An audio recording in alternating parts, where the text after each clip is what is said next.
Hey folks, I've got number 686 to show you today. This is going to be part of a set with another instrument later this month, but I thought I'd show this one first before we show both together later.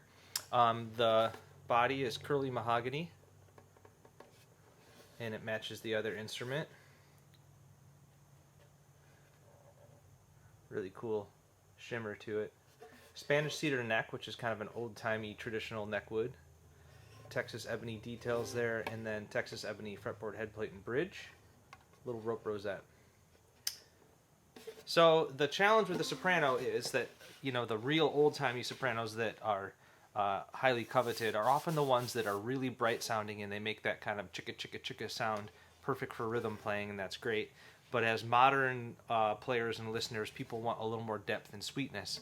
So it's a cool balancing act to try to get it right down the middle, because we want it to do its job as a cool, you know, engine of string band music, but also to have good sustain and tone. So it's kind of something we're always working on.